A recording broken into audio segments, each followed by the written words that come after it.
Hi, I'm Father Chris Alar, and welcome to Ask a Marian.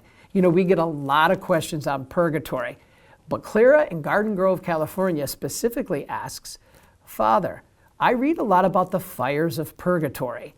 Now, are these literally real fires or just symbolic? Well, Clara, that's a great question, and I found a great answer from the wisdom of our beloved Father Seraphim. God rest his soul. Father Seraphim passed away just a few weeks ago, but he left us a lot of spiritual wisdom. Let's take a listen. When we look at what mercy is, it is love bending down to misery to alleviate it or remove it. And the greatest misery is not to be. And that accounts for the great first act of God's mercy, which is creation.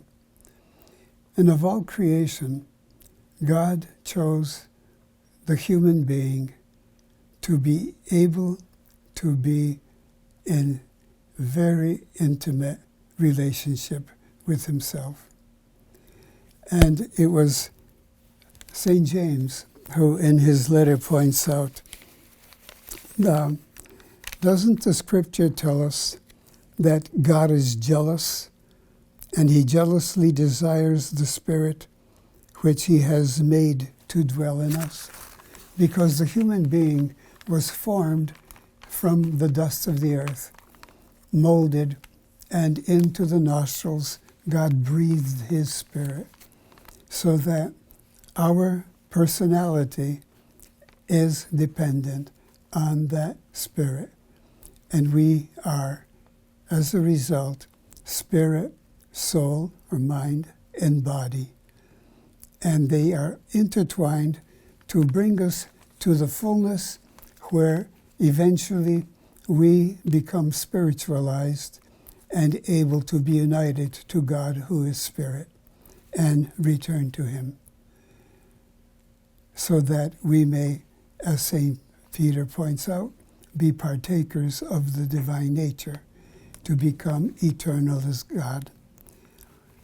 And so, through the fall, we did not merit to be united to God.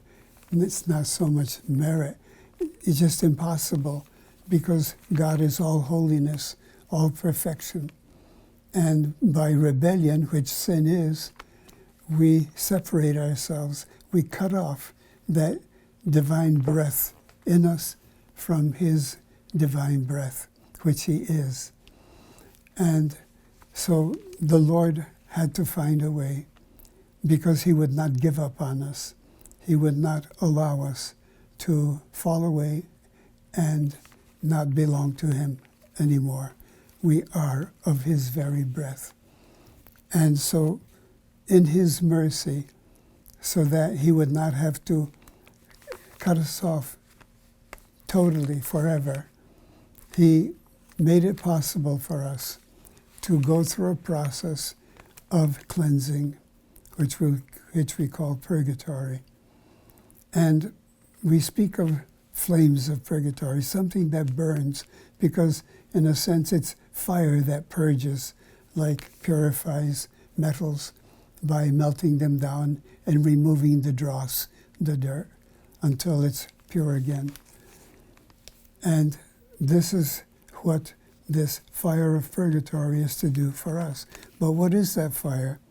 When Sister Faustina was led into purgatory and asked the souls, what is their greatest suffering? They answered that it is longing for God. Longing for God is that fire which must grow to such a height that it removes all self and allows God to take full possession of our spirits again. And so it is a mercy, because we could, on our own, never come to that purity that is necessary for our spirits to be united. And the Lord allows this special process by which we can be cleansed of any impediment to union with him. And that's what we call purgatory. And we are able to be helped by the communion of merits which exists between the saints in heaven, saints and angels in heaven, the souls in purgatory, and the faithful on earth.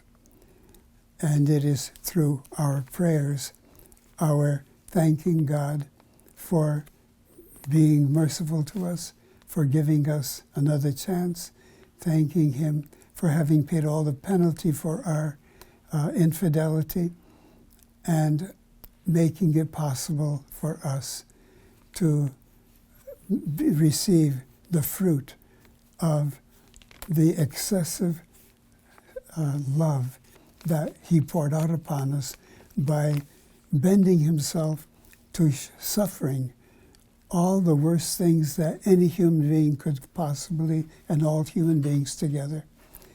And having tasted that hell, because it was an act of love on his part, to rise again and to bring us up again from our fall when we adhere to him in obedience and love.